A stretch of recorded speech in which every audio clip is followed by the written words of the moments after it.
அனைத்து நண்பர்களுக்கும் பிறைசூடன் சார்பாக அன்பான வணக்கங்கள். இந்த வீடியோ பிடித்திருந்தால் லைக் பண்ணுங்கள், ஷேர் பண்ணுங்கள், கமெண்ட் பண்ணுங்கள், மறக்காமல் சப்ஸ்கிரைப் பண்ணுங்கள். வாங்க வீடியோ பார்ப்போம். குரு பயிற்சி 2024ஆம் ஆண்டு எப்படி இருக்க போகிறது என்று நாம் பார்க்க போகிறோம். குரு பகவான் ஒரு ராசியிலிருந்து மற்றொரு ராசிக்கு ஓராண்டு காலத்திற்கு ஒரு முறை பெயர்ச்சி ஆவதால் ஆண்டு கிரகம் என அழைக்கப்படுது. 2024ஆம் ஆண்டில் மே 1ஆம் தேதி பகல் 12:59 மணிக்கு மேசராசி கிருத்திகை நட்சத்திரம் 1ஆம் பாதத்திலிருந்து ரிஷபராசி கிருத்திகை 2ஆம் பாதத்திற்கு பயிற்சியாக இருக்கிறார். அதாவது குருவின் பார்வை எப்படி இருக்குன்னு பார்க்கும் பொழுது, குரு பகவான் தான் இருக்கும் இடத்தை விட தன்னுடைய பார்வை பலனால் அற்புதங்களை நிகழ்த்தக்கூடியவர் குரு பகவான். குரு தனது 5, 7, 9 ஆகிய இடங்களுக்கு சுபபலனை தருவதோடு குருவின் 9ஆம் பார்வை மிக சிறப்பான பலன்களை அள்ளி தருவார். ரிஷபராசியில் குரு பார்வை எப்படி இருக்குன்னு பார்க்கும்பொழுது, குரு பகவான் ரிஷபத்திலிருந்து எந்தெந்த ராசிக்கு பார்வையை பதிக்கிறார் என்பது முக்கியம். 5ஆம் பார்வையால் குரு கன்னி ராசியையும், 7ஆம் பார்வையால் விருச்சிக ராசியையும், 9ஆம் பார்வையால் மகர ராசியும் பார்வை பலனை தருகிறார். குரு பாதகத்தை தருவாரா? தேவர்களின் குருவாக இருப்பவர் பிரகஸ்பதி என்று அழைக்கக்கூடிய குரு பகவான். குரு என்பவர் ஆசிரியர். அதனால் ஒருபோதும் எந்த ராசிக்கும் கெடுதலை தரக்கூடியவர் அல்ல. அதே சமயம் ஆசிரியர் தவறான விஷயங்களை சரி செய்வதற்காகவும் தவறு செய்கிறவங்களை திருத்துவதற்காகவும் அவர் ஆசிரியர் செய்வதைப் போல சற்று கடிந்து கொள்வார், திருத்த முயல்வார். அப்படிப்பட்ட விஷயங்கள் நமக்கு அவர் கெடுதல் செய்வது போல தோன்றும். ஆனால் குருவின் செயல்பாடு முன்னேற்றத்தை தரக்கூடியதாகவே இருக்கும். குரு ஆட்சி, உச்சம், நீசம். குரு பகவான் தனுசு மற்றும் மீனராசியில் அதிபதியாக இருக்கிறார். சந்திரனை அதிபதியாக கொண்ட கடகராசியில் உச்சம் பெறுகிறார். சனியை அதிபதியாக கொண்ட மகர ராசியில் நீசம் அடைகிறார். புனர்பூசம், விசாகம், புரட்டாதி நட்சத்திரங்களுக்கு அதிபதியாக உள்ளார். பிரகஸ்பதி எப்படி தேவர்களுக்கு குரு ஆனார் என்ற செய்தியை பார்க்கும் பொழுது, மும்மூர்த்திகளின் படைக்கும் தொழிலான செய்யக்கூடியவர் பிரம்மன் சப்த ரிஷிகளை உருவாக்கினார். அவர்களில் ஆங்கீஸ்வரர் என்பவரும் ஒருவர். இந்த ஆங்கிரீஸ் ரிஷிக்கு 3 புதல்வர்கள் தோன்றினார்கள். இவர்களில் ஒருவர் பிரகஸ்பதி. இவர் 4 வேதங்கள், 64 கலைகள் என பல விஷயங்களை கற்றுத்தேர்ந்தவர். எப்போதும் தர்மத்தை நிலைநிறுத்தக்கூடியவராக திகழ்ந்தார். பின்னாளில் இவர் தேவர்களுக்கு குரு தேவர் ஆனார். சமூகத்தில் எப்படிப்பட்ட மோசமான சூழலில் யார் ஒருவர் தரமான கல்வியை பெற்று சமூகத்தில் மதிக்கக்கூடிய நபராக மாறுகிறாரோ, அதற்கு காரணமே ஒரு ஆசிரியர் அமைகிறாரோ, அதே போல நவகிரகங்களில் மற்ற கிரகங்களால் ஏற்படக்கூடிய தோஷத்தை நிவர்த்தி செய்யக்கூடிய ஆற்றல் கொண்டவர் குரு பகவான். இந்திரனுக்கு நிகர் குரு. புராணத்தில் யார் ஒருவர் இந்திரனாக வேண்டுமென்றால் அவர் சுயநலம் இல்லாமல் பொதுநலத்துடன் 100க்கும் மேற்பட்ட அசுவ தேவதை யாகத்தை செய்திருக்க வேண்டும். அதில் சிறந்தவரையே இந்திரன் என்னும் தேவர்களுக்கு எல்லாம் தலைவனாக முடியும் என்று குறிப்பிடப்படுது. அதே போல 4 வேதங்களையும் அனைத்து கலைகளையும் கற்று பல யாகங்கள், ஹோமங்களை செய்து மற்றவங்களுக்கு நன்மை சுப விஷயங்களை செய்கிறாரோ அவர்தான் தேவர்களின் குரு என்னும் அந்தஸ்தை பெற முடியும்.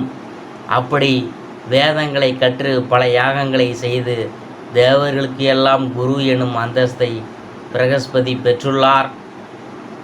அதோடு கோச்சார ரீதியாக பார்க்கும்பொழுது மீனத்தில் ராகு, கன்னியில் வந்து கேது என்ற அமைப்பும் கும்பத்தில் சனி இருக்கும் என்ற அமைப்பும் காணப்படுது. குரு பயிற்சி பலன்களில் அடுத்ததாக நாம் பார்க்க போகிறது துளாராசி. சுக்கிரனை ராசிநாதனாக கொண்ட துளாராசி அன்பர்களே, நீங்கள் தொழில் நுணுக்கம் தெரிந்தவங்க. இந்த குரு பயிற்சியில் சமூகத்தில் உயர்ந்தோரின் நட்பு கிடைக்கும். குடும்பத்தில் குதூகலம் நிறையா. உங்களை தவறாக புரிந்து கொண்டிருந்த நண்பர்கள் மனம் மாறி மீண்டும் நட்புடன் பழக தொடங்குவாங்க. கடினமான காரியங்களையும் சுலபமாக செய்து முடிப்பீங்க. உங்களிடம் கடன் வாங்கியவங்க குறித்த நேரத்தில் கடனை திருப்பி செலுத்துவாங்க. வசதி படைத்தவங்க உங்கள் நண்பர்கள் ஆவாங்க. உங்களின் எளிமையான பேச்சினால் அனைவரையும் கவருவீங்க. சமூகத்தில் உங்களின் பெயரும் புகழும் படிப்படியாக உயரும். சிலருக்கு வெளியூர் வெளிநாட்டிற்கு சென்று வசிக்கும் வாய்ப்புகளும் கிடைக்கும். புதிய சூழ்நிலைகளில் வாழ உங்களை தயார்படுத்தி கொள்ளுங்க. தொழிலாளர்களுக்கு சலுகைகள் கிடைக்கும். வருமானம் உயரும். குலதெய்வ வழிபாடுகளை செய்வீங்க. குடும்பத்தில் திருமணம் போன்ற சுபகாரியங்கள் நடக்கும். உடல் ஆரோக்கியம் சிறப்பாக இருக்கும். சிலர் புதிய தொழில் தொடங்க முயற்சிலாம் செய்வீங்க. ஸ்பெகுலேஷன் துறைகளில் மூலம் உபரி வருமானம் உண்டாகும். இதனால் சேமிப்புகள் உயரும். வேலைகளில் சிறு தடுமாற்றங்கள் ஏற்படலாம். அதனால் பொறுமையுடனும் பொறுப்புடனும் நடந்து கொள்ளணும். பெற்றோர் தக்க சமயத்தில் உதவுவாங்க. உங்களின் முக்கியமான வேலைகளை ரகசியமாக வைத்து கொள்வீங்க. ஆனாலும் நண்பர்கள் உங்கள் மீதுள்ள பொறாமையினால் பகைமையை பாராட்டுவாங்க. அதை பெருசுப்படுத்த வேணாம். தேவையில்லாத விஷயங்களை மனதில் போட்டு குழப்பி கொள்ளாதீங்க. பழைய வழக்குகள் முடிவில் காலதாமதம் ஏற்படும். மற்றபடி உழைப்புக்கேற்ற வருமானம் கிடைக்கும். உங்களின் செயல்களை திட்டமிட்டு சரியாக செய்து முடித்து விடுவீங்க. தற்போது வசிக்கும் வீட்டை புதுப்பிப்பீங்க. ஏழை எளிய உதவி செய்து மகிழ்வீங்க. புதியவற்றை கற்றுக்கொள்ளும் வாய்ப்புகளை தவறாமல் பயன்படுத்தி கொள்வீங்க. தெய்வ வழிபாடுகளில் மனம் ஈடுபடும். புதிய இடங்களில் உங்களுக்கு சிறப்பான வரவேற்புகள் கிடைக்கா. ஆடம்பர கேளிக்கைகளில் குடும்பத்தாருடன் பங்கேற்று மகிழ்வீங்க. உங்களை நம்பி வந்தவங்களுக்கு தேவையான உதவிகளை செய்வீங்க. கொடுத்த வகை எப்பாடுபட்டாவது காப்பாற்றி விடுவீங்க. அனைத்து பிரச்சனைகளையும் நுட்பமாக ஆராய்ந்து தீர்க்கமாக முடிவெடுக்கும் காலகட்டம் இது. உத்தியோகஸ்தர்களுக்கு அலுவலகத்தில் ஏற்பட்ட கெடுபிடிகள் குறையா. சக ஊழியர்கள் உங்களின் வேலைகளை தாமாகவே முன் பகிர்ந்து கொள்வாங்க. மேலதிகாரிகள் உங்களின் கோரிக்கைகளை பரிவுடன் பரிசீலிப்பாங்க. உங்களுக்கு பதவி உயர்வு கிடைக்கும். வியாபாரிகளுக்கு கொடுக்கல் வாங்கல் விஷயங்கள் சுமூகமாக முடியும். கூட்டாளிகள் உங்களிடம் நட்போடு பழகுவாங்க. புதிய சந்தைகளை நாடி சென்று வியாபாரத்தை பெருக்குவீங்க. போட்டிகளை சாதுரியமாக சமாளிப்பீங்க.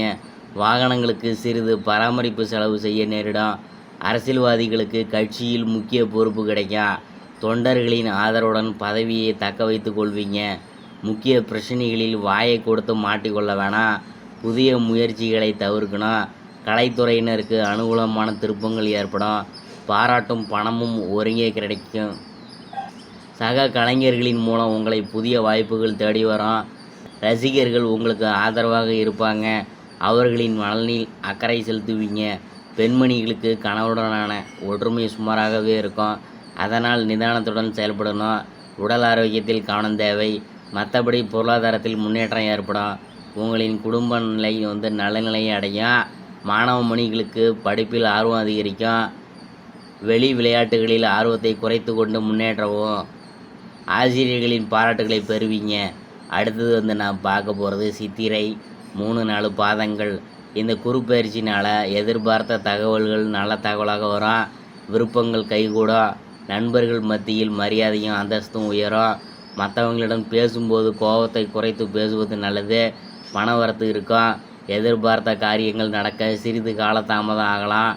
தொழில் வியாபாரத்தில் முன்னேற்றம் காணப்படும். அரசாங்கம் மூலம் நடக்க வேண்டிய காரியங்களில் சாதகமான நிலை காணப்படும். எதிர்பார்த்த பண உதவி கிடைக்கும். உத்தியோகத்தில் இருக்கிறவங்க தன்னம்பிக்கையுடன் செயல்பட்டு வெற்றி பெறுவாங்க. மேலதிகாரிகள் ஆதரவு கிடைக்கும். அடுத்தது நான் பார்க்க போகிறது சுவாதி இந்த குரு பயிற்சியினால் குடும்பத்தில் குதூகலமான சூழ்நிலை காணப்படும். கணவன் மனைவிக்கிடையே மகிழ்ச்சி கூடும். உங்கள் சொல்படி பிள்ளைகள் நடந்து கொள்வது மனசுக்கு இதமளிக்கும். பிரிந்து போனவங்க மீண்டும் வந்து உங்களை நாடி வருவாங்க. நிதானமாக பேசுவது நல்லது. பணவரத்து திருப்தி தரும். எதிர்பார்த்த தகவல்கள் வரும். அக்கம் பக்கத்தினரிடம் கவனமாக பழகுவது நல்லது. வீண் வாக்குவாதங்களில் ஈடுபடுவதை தவிர்த்தல் நல்லது. நல்ல பெயரும் கீர்த்தியும் வந்து சேரும். பொருளாதார வசதிகள் பெருகவும் வாய்ப்பான காலம் இது. சிலருக்கு புதிய சொத்துக்கள் வாங்கவும் பாக்கியம் ஏற்படும். அடுத்தது விசாகம் 1, 2, 3 பாதங்கள். இந்த குரு பயிற்சியால் புதிய வாய்ப்புகள் தேடி வரும். அவற்றை பயன்படுத்தி வாழ்வில் வெற்றி பெற உழைக்க வேணும். பண வரவு உண்டாகும். எதிர்பார்த்த நல்ல செய்திகள் தேடி வரும். பதவி உயர்வு கிடைக்கும். தேவையில்லாத பேச்சுவார்த்தைகளை தவிர்ப்பது நல்லது. பதவி உயர்வால் மக்களுக்கு நன்மைகளை செய்து மனமகிழ்வீங்க.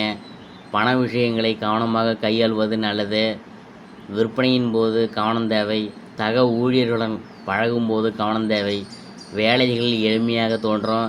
விருந்து கேளிக்கைகளில் கலந்து கொள்வீங்க. நிதானமாக செயல்படுவது நல்லது. பரிகாரம் என்னன்னு பார்க்கும்பொழுது, குலதெய்வத்தை தினமும் வணங்கி வர எல்லா நன்மைகளும் உண்டாகும். எதிர்பார்த்த காரிய வெற்றி கிடைக்கும். சிறப்பு பரிகாரம், காக்கைக்கு தினமும் சாதம் வைத்து வரவும்.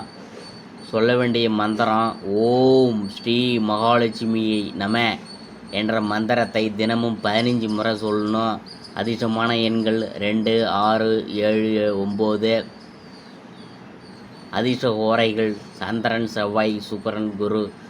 அதிர்ஷ்ட திசைகள் மேற்கு, வடக்கு. அதிர்ஷ்ட கிழமைகள் திங்கள், செவ்வாய், வியாழன். இதுவரைக்கும் நம்ம பார்த்தது குரு பயிற்சி பலன்களில் துளாராசியை பற்றி தான் நாம் பார்த்தோம்.